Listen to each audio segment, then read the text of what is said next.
की पवित्रता और संरक्षण के लिए समर्पित जबलपुर के संत भैया जी सरकार दादा गुरु इन दिनों अपनी 7वीं नर्मदा परिक्रमा पर हैं। पिछले 5 वर्षों से अन्न का त्याग कर केवल नर्मदा जल का सेवन कर रहे हैं और फिर भी पूरी तरह स्वस्थ हैं। रविवार को मंडला जिले के सूरजकुंड धाम होते हुए संगम घाट पहुंचे।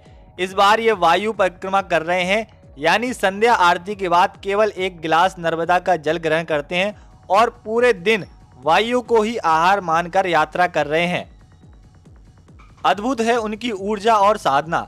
संत भैया जी सरकार अत्यधिक तेज गति से पदयात्रा करते हैं, जिससे कई बार उनके भक्तों को उनसे पीछे दौड़ता दिखाई देता है। वे प्रतिदिन 30 से 40 किलोमीटर की यात्रा कर रहे हैं। उनके अनुसार मां नर्मदा केवल एक नदी नहीं बल्कि साक्षात शक्ति का स्वरूप है। दादा गुरु ने कहा है कि दुनिया कहती कि यह नदियां देश हैं, लेकिन हम इसे शक्तियों का देश मानते हैं। भूमंडल में एक असाधारण शक्ति जिसको दुनिया नदी के रूप में देख रही, ये साक्षात शक्ति है जो जीव जगत का आधार है। और हमारी सनातन संस्कृति, हमारा धर्म कि हम नदियों को हम माँ कहते हैं।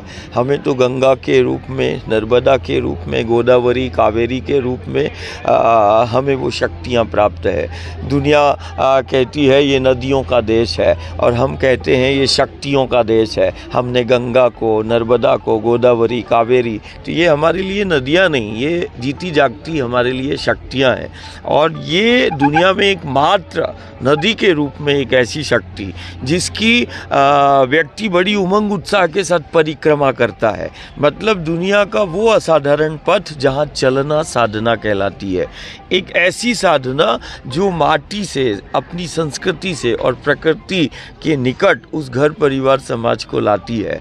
कहीं ना कहीं ये साधना उस सनातन संस्कृति की जीवंत प्रामाणिकता को जहाँ एक तरफ रख रही है, वहीं दूसरी तरफ ये हमारा साधना, ये हमारा महाव्रत माटी से जोड़ रहा है, वो प्रकृति से जोड़ रहा है, इन जीवनदायिनी इन नदियों से जोड़ रहा है जिन्हें हम शक्तियों के रूप में देख रहे हैं। हमारे लिए ये नदी नहीं, हमारे लिए साक्षात भगवती है, शक्ति है जो हमारा आधार है। और ये पेड़, ये पहाड़ जो दुनिया पेड़ पहाड़ों के रूप में देख रही है, हम तो इन्हें जीते जागते परमात्मा, ईश्वर और देवता का स्वरूप मानते हैं। यही हमारा सनातन है, यही हमारा धर्म है। और आज सारी दुनिया उस सनातन धर्म की जीवंत प्रामाणिकता को देख रही कि देखो हम 30 से 40 किलोमीटर, अब तो माँ जल का भी हम सेवन नहीं करते, हम वायु को ही आहार मान के चल रहे हैं और वायु परिक्रमा चल रही है। देखो विंध्याचल की सामर्थ्य चल रहा है,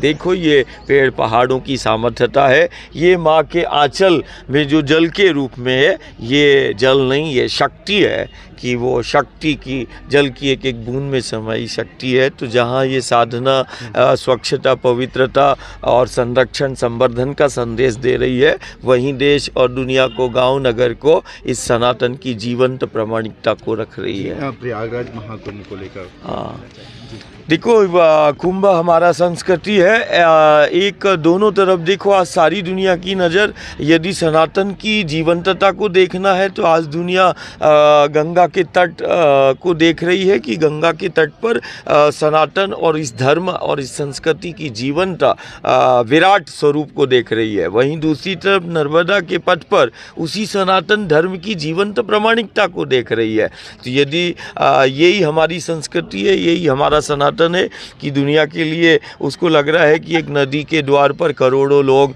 कैसे खड़े हुए हैं, ध्यान साधना कर रहे हैं। वो नदी का द्वार नहीं, वो तो शक्ति का द्वार है, वो हमारा आधार है।